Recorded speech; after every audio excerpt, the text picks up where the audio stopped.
Hello, everyone. It is September 8th, 2020. It's Tuesday. It's Harp Tuesday. Welcome to this episode. So, that was the opening from the Aria from Bach's Goldberg Variations. It's one of the pieces in my new book, Transcriptions for Lever Harp. I've been working on it. It's such a beautiful, such an entrancing and hypnotizing piece to play. And it's also potentially a little bit intimidating because we have all these, we go from quarter notes all the way up to 30-second notes. And so the rhythm visually looks a little bit intimidating. So I wanted to kind of go over this and give you some tools and some ways to approach something like this. So whether it's this piece or some other piece. And when it comes to rhythm, of course, different people may find different ways easier. So it might be that you need to just listen to the rhythm, right? So sometimes maybe somebody's trying to teach you a rhythm and they just play it and you try to mimic it back and you're able to pick it up quickly that way. That's where it's great to be able to listen to other people play a piece. In this case, actually, as a bonus with the book, I had used my software Finale, the notation software, to play it back so it goes back mathematically perfectly, and you can listen to that at a slow speed or at a faster speed and hear how it all fits together. So again, sometimes just orally, that's the way that people learn the best. Of course, visually also kind of looking at the music on the page and kind of how it fits together, but it can be a little bit deceptive, right? Because for example, this right here, this beat right here, or here, for example, this quarter note is just as long as this quarter note, and yet this takes up more visual room because we have a bunch of other notes in here to work on as well. So that can be a little bit confusing, but again, visually often that may be a clue and that may be a way we learn. But then also to trying to intellectually and mathematically understand how it all fits together. And so a great way to approach a piece where you're a little bit unsure about the rhythm is to give yourself something verbally to say as you work through it. We can't necessarily put the metronome on with it right away because we're still learning the piece. So yes, we could be going, click, click, but then maybe we have to work on these notes and what are we doing next? Finding these next notes. So we can't yet play it straight through,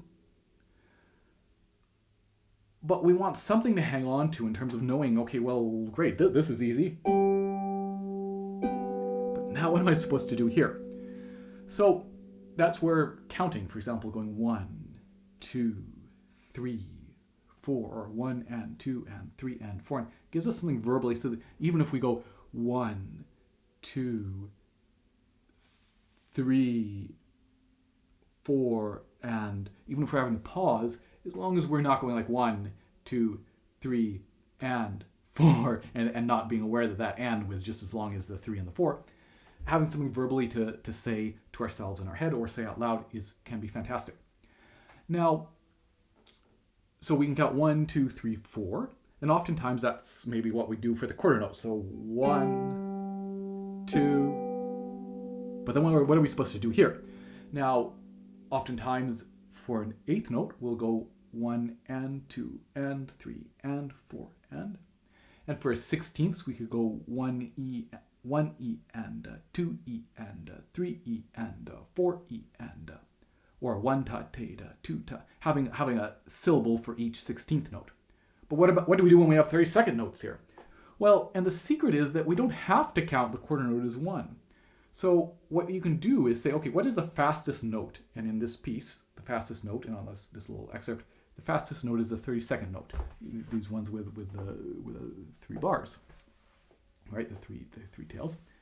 So what can we then do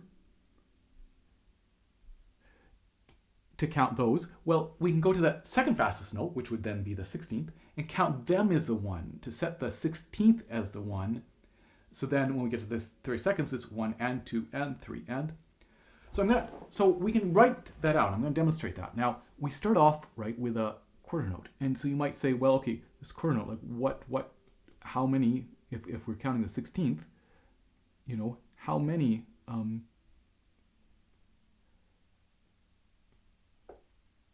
counts are we giving it then? And it might be that you immediately know how many 16ths are in a quarter, but you might go, you might have to think about it. So remember that we always double, right? So here's our quarter note. Imagine that's filled in, right? And then if we add a tail, that's our 8th note, right? So here's our quarter, 8th, 2 of those. Then if we add 2 tails,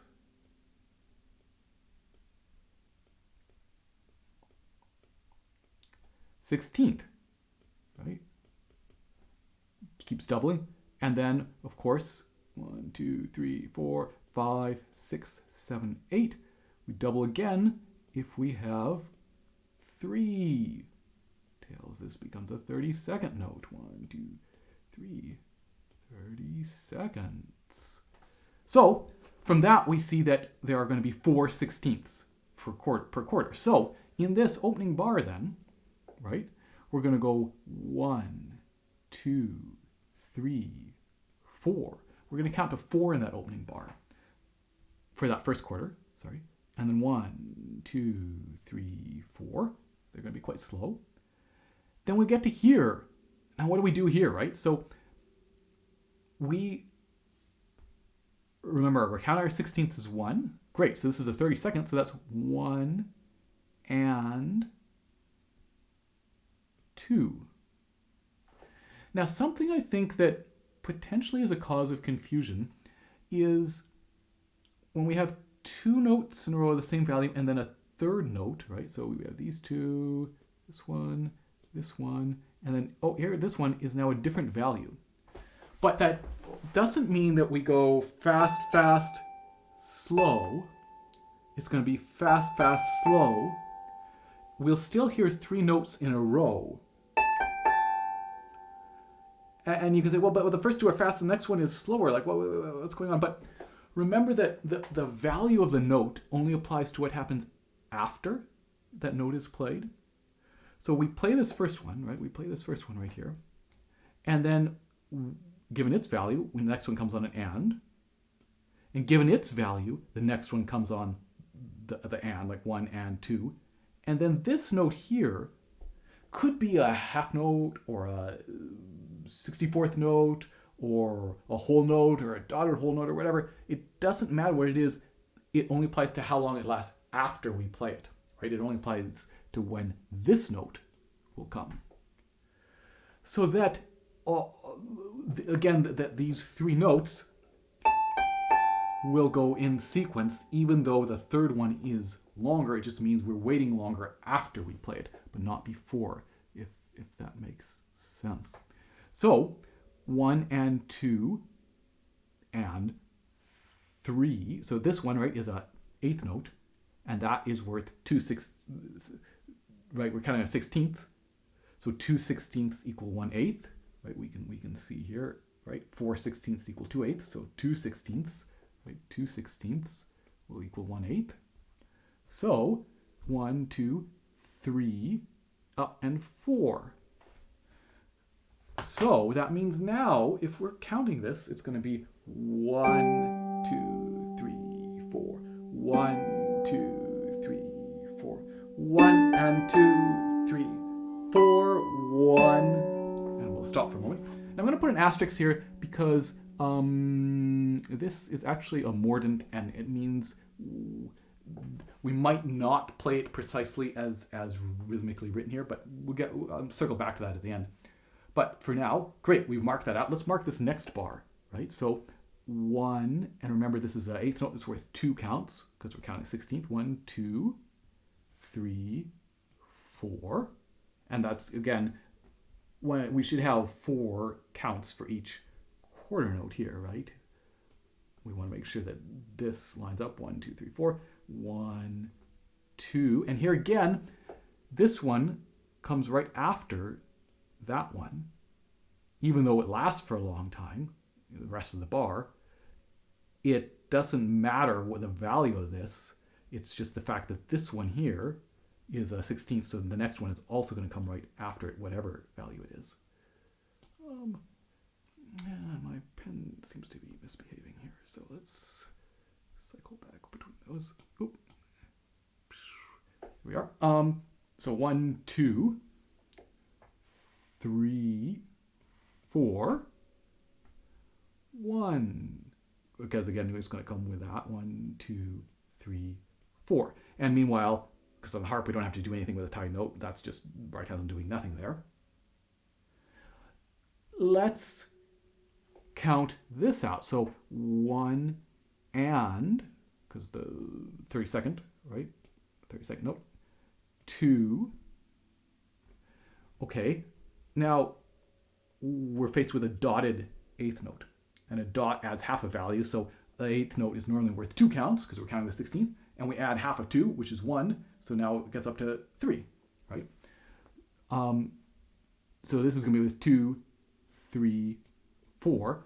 The other way of seeing that is that these notes are coming together.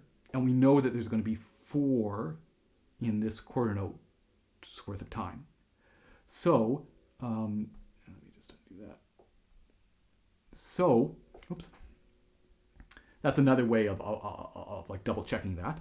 But again, yeah, this dotted 8th note here is worth 3 counts. So 2, 3, 4. 1 and 2, 3, 4.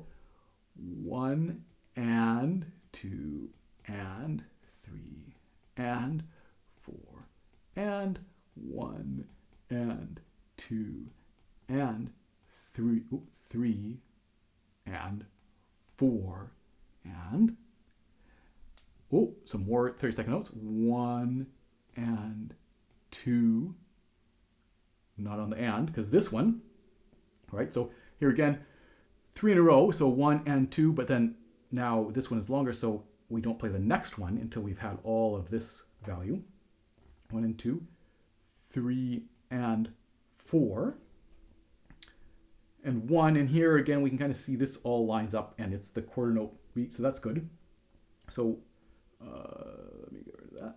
Maybe let me also get rid of a couple of these circled notes. And let's put that 2 back in. So 1, this is the 8th note, so it's worth 2 counts. 2, 3. Visually, this is a little unclear, but we know that this has to be 1, 2, 3, 4. And here, 1, 2, this has to come on 3. And 4 is actually going to come here. And this one is a quarter note, which is worth 4 counts. But it's a dotted quarter note. So 4 plus half of 4, which is 2, is 6. So 3, 4, 1, 2, 3, 4. That's that. All of this. Right? That's our full 6 counts. And that all math all works out. So let's go back then to the beginning and try playing that and counting that out, right? So 1, 2, 3, 4. 1, 2, 3, 4. 1 and 2, 3, 4. 1, 2, 3, 4. Whoa. I think I changed that. Let's try that again. 1, 2, 3, 4. 1, 2, 3, 4. 1 and 2, 3, 4. 1, 2, 3, 4. 1, 2, 3, 4. 1, 2, 3, 4. 1 and 2, 3, 4. 1 and 2 and 3 and 4 and 1 and 2 and 3, 4. 1 and 2, 3 and 4. 1, 2, 3, 4. 1, 2, 3, 4. 1. Great. So that's just a way we could then be sure that everything is the correct value. It gives us something to vocalize. And if we have to go like 1 and 2, 3, 4, 1 and 2 and 3 and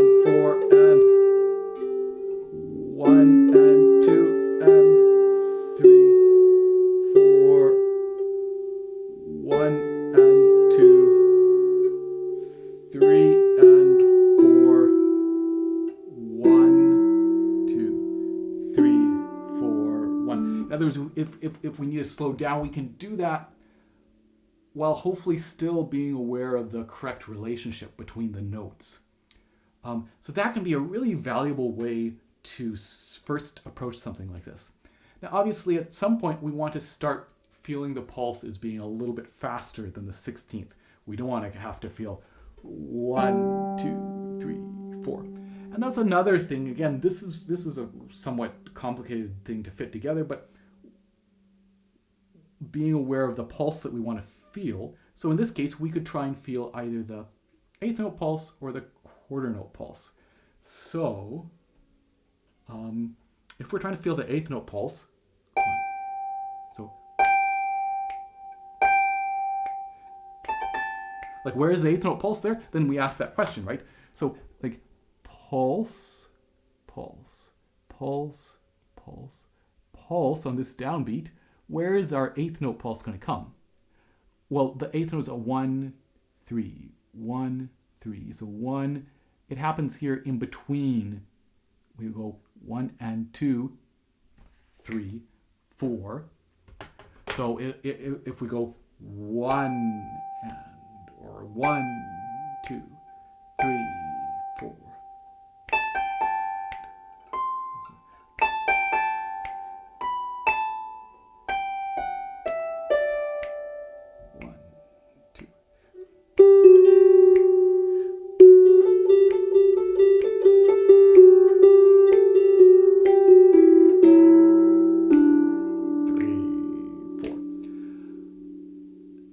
So maybe we can start to feel that. Maybe we even start to feel the quarter note pulse. And potentially, again, as we start to learn it, maybe we can put it on the metronome so that we get...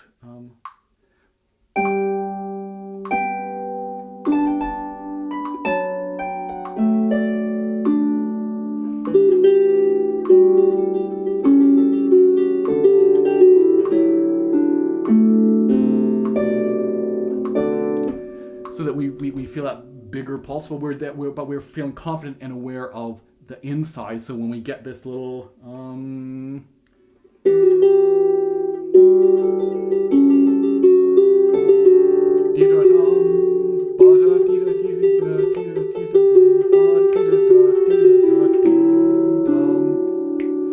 we can start to feel that bigger pulse with the security of knowing that mathematically how it all fits together. And so finally, I just want to circle back to this bar here, right?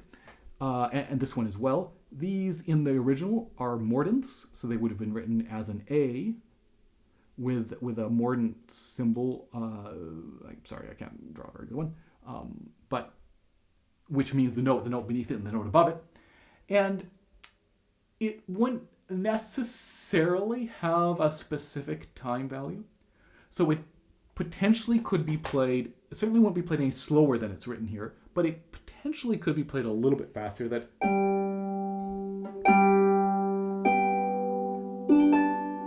it's ba-da-dum instead of ba-da-dum.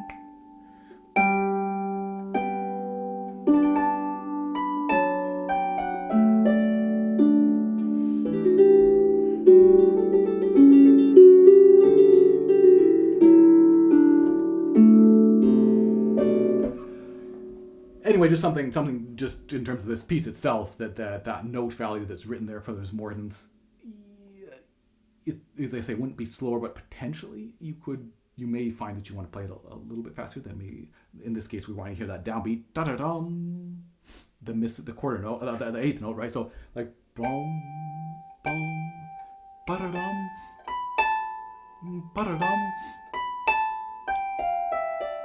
well, with an F sharp. So hopefully that gives you a little bit of an idea of how you could tackle something like this. And again, in this case, there are no triplets, there's no 2 against 3 or 5 against 4 or anything like that. It's just, as the notes get faster, they always get double the previous speed, right? So it all works together quite nicely mathematically. And hopefully that gives you an idea on how to tackle something like this, where you come across something with such a wide range in note values, again, from very slow notes to very fast notes. So I hope you've enjoyed that. I will see you in 2 weeks' time for another episode. Cheers.